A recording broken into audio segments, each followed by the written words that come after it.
భారతీయ సంస్కృతిలో పండుగలు కేవలం ఆనందోత్సవాలుగా మాత్రమే కాకుండా జీవన విధానాన్ని, ప్రకృతితో మనిషికున్న అనుబంధాన్ని ప్రతిబింబించే మహత్తర సందర్భాలుగా నిలుస్తాయి. ప్రతి పండుగ వెనుక ఒక లోతైన భావన, శాస్త్రీయతతో కూడిన ఆచారం, సమాజాన్ని ఒకతాటిపై నిలిపే సందేశం దాగి ఉంటుంది. బతుకమ్మ పండుగ నీటి సంరక్షణకు ప్రతీకగా నిలిస్తే, దీపావళి వాతావరణంలోని హానికరమైన బ్యాక్టీరియాను నశింపజేసే ఉద్దేశంతో జరుపుకునే పండుగగా భావిస్తారు. అలాంటి పండుగల సరసన ప్రకృతి, వ్యవసాయం, రైతు జీవితం అన్నింటినీ కలిపి ప్రతిబింబించే పండుగ సంక్రాంతి. ఇది భారతీయ సంస్కృతిలో అత్యంత ప్రాచీనమైన, విశాలంగా జరుపుకునే పండుగలలో ఒకటి. సంక్రాంతి అనగానే మనకు ముందుగా గుర్తుకు వచ్చేది పల్లెల్లో కనిపించే పండుగ వాతావరణం. సిరిధాన్యాలతో నిండిన గోదాములు, ఇంటి ముందు రంగురంగుల ముగ్గులు, ఆకాశంలో ఎగిరే గాలిపటాలు, పశుపక్ష్యాదుల సందడి ఇవన్నీ కలిసి సంక్రాంతిని జీవంతో నింపుతాయి. 3 రోజులపాటు ఊరు వాడా కలిసి ఆనందంగా జరుపుకునే ఈ పండుగలో ప్రతి ఒక్కరికీ భాగస్వామ్యం ఉంటుంది. చిన్నారుల నుంచి వృద్ధుల వరకు, మనుషుల నుంచి జంతువుల వరకు, భూమి నుంచి ఆకాశం వరకు ప్రతి అంశం ఈ పండుగలో భాగమే. సంక్రాంతి పండుగను సూర్యుని గమనాన్ని ఆధారంగా చేసుకుని జరుపుకుంటారు. సూర్యుడు ప్రతీ నెల ఒక్కో రాశిలోకి ప్రవేశిస్తాడు. ధనస్సు రాశి నుంచి మకర రాశిలోకి ప్రవేశించే సమయంలో సూర్యుడు తన దిశను దక్షిణం నుంచి ఉత్తరం వైపు మార్చుకుంటాడు. దీనినే ఉత్తరాయణం అంటారు. హిందూ ధర్మశాస్త్రాలలో ఉత్తరాయణాన్ని అత్యంత పుణ్యకాలంగా భావిస్తారు. ఈ కాలంలో చేసే దానధర్మాలు, పూజలు, వ్రతాలు ఎంతో ఫలప్రదంగా ఉంటాయని నమ్మకముంది. భగవద్గీతలో కూడా ఉత్తరాయణం, దక్షిణాయనం గురించి ప్రస్తావన కనిపిస్తుంది. ఉత్తరాయణం ప్రారంభమవ్వడంతో ప్రకృతిలో స్పష్టమైన మార్పులు చోటు చేసుకుంటాయి. శీతాకాలం దాదాపుగా ముగింపు దశకు చేరుకుంటుంది. పగలు సమయం పెరిగి రాత్రి సమయం తగ్గుతుంది. సూర్యకిరణాలు భూమిపై నేరుగా పడటం వల్ల శరీరానికి అవసరమైన వేడి, శక్తి లభిస్తుంది. ఇది మన ఆరోగ్యానికి ఎంతో మేలు చేస్తుంది.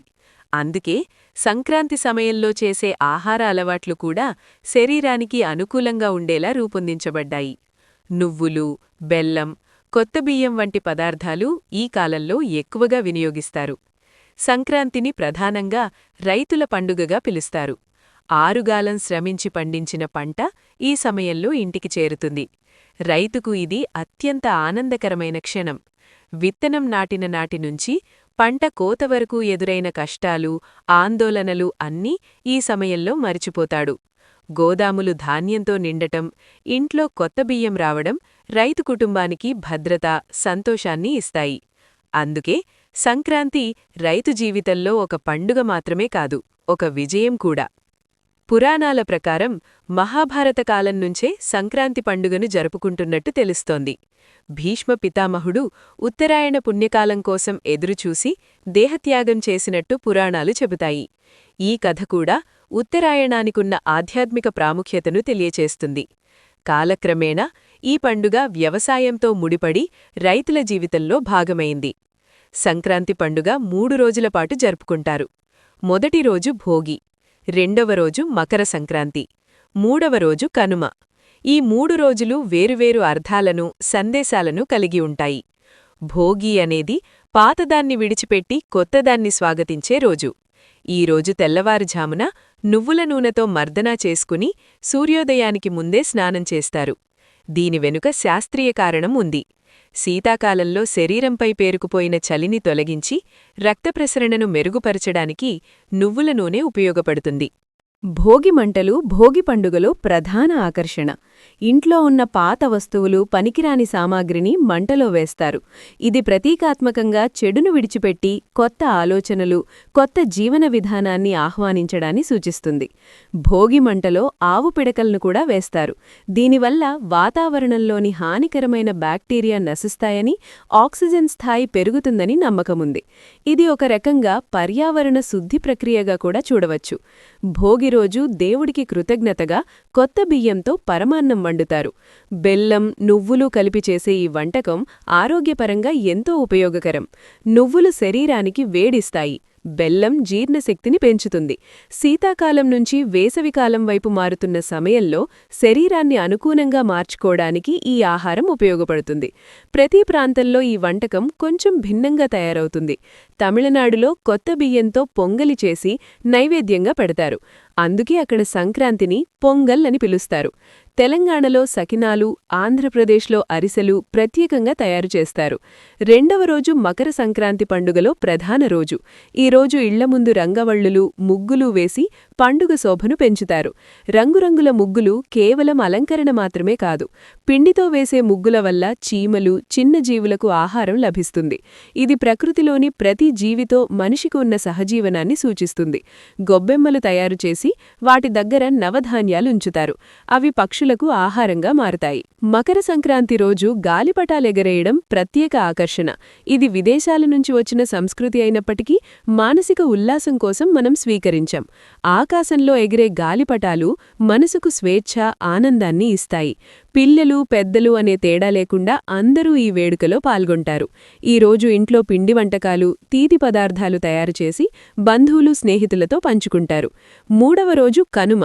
ఈ రోజు రైతు జీవితానికి ప్రాణాధారమైన పశువులను గౌరవించే రోజు. గోవులను ప్రత్యేకంగా పూజించి, స్నానం చేయించి అలంకరిస్తారు. వ్యవసాయం వెనుక గోవుల పాత్ర ఎంతో కీలకం. పంట సాగు నుంచి రవాణా వరకు గోవులు రైతుకు సహాయకారులుగా ఉంటాయి. అందుకే కనుమ రోజు గోపూజ నిర్వహించి కృతజ్ఞత తెలుపుతారు. పల్లెల్లో ఈరోజు జాతర వాతావరణం కనిపిస్తుంది. ఎడ్లబండ్ల పోటీలు, గ్రామీణ ఆటలు, జానపద కళలు ఉత్సాహంగా జరుగుతాయి. సంక్రాంతి పండుగను భారతదేశంలోని ప్రతి ప్రాంతంలో వేరువేరు పేర్లతో, వేరువేరు సంప్రదాయాలతో జరుపుకుంటారు. అయినప్పటికీ పండుగ ఆత్మ మాత్రం ఒకటే. తమిళనాడులో పొంగల్గా, గుజరాత్లో ఉత్తరాయన్గా, అస్సాంలో బిహూగా, కర్ణాటకలో సుగ్గి హబ్బాగా, కేరళలో సంక్రాంతిగా ఈ పండుగను జరుపుకుంటారు. మహారాష్ట్రలో నువ్వులు, బెల్లంతో చేసిన లడ్డూలు ఇచ్చిపుచ్చుకొని తిల్ గుల్ ఘ్యా, గోడ్ గోడ్ బోలా అని శుభాకాంక్షలు చెబుతారు. ఈ మాటలు కూడా పండుగ వెనుక ఉన్న సామాజిక సందేశాన్ని తెలియజేస్తాయి. సంక్రాంతి భారతదేశంలోనే కాదు, విదేశాల్లోనూ జరుపుకుంటారు. Singapore, Malaysia, Thailand, Sri Lanka, Nepal వంటి దేశాల్లో నివసించే హిందువులు ఈ పండుగను ఎంతో వైభవంగా జరుపుకుంటారు. ఇది భారతీయ సంస్కృతి ప్రపంచవ్యాప్తంగా విస్తరించిందనడానికి నిదర్శనం. మొత్తంగా చూస్తే సంక్రాంతి ఒక పండుగ మాత్రమే కాదు, ఒక జీవన తత్వం. ఇది మనకు ప్రకృతికి కృతజ్ఞత చెప్పడం నేర్పుతుంది. రైతు శ్రమను గౌరవించడం గుర్తుచేస్తుంది. ప్రతి జీవితో సహజీవనం అవసరమని తెలియజేస్తుంది. పాతదాన్ని విడిచిపెట్టి కొత్తదాన్ని స్వీకరించడం, ఆనందాన్ని పంచుకోవడం, సమాజంగా కలిసిమెలిసి ఉండడం వంటి విలువలను సంక్రాంతి మనకు అందిస్తుంది. అందుకే తరతరాలుగా ఈ పండుగ మన జీవితాల్లో ఒక భాగంగా నిలిచిపోయింది. ఆకాశాన్ని తాకే సంబురాలు, గుండెల్ని తాకే సంప్రదాయాలతో సంక్రాంతి నిజంగా భారతీయ సంస్కృతికి మణిహారంలా వెలుగొందుతోంది. మీకు ఇంకా ఇలాంటి మరిన్ని కథలు కావాలంటే ఇప్పుడే ఈ వీడియోని లైక్ చేసి సబ్స్క్రైబ్ చేయండి.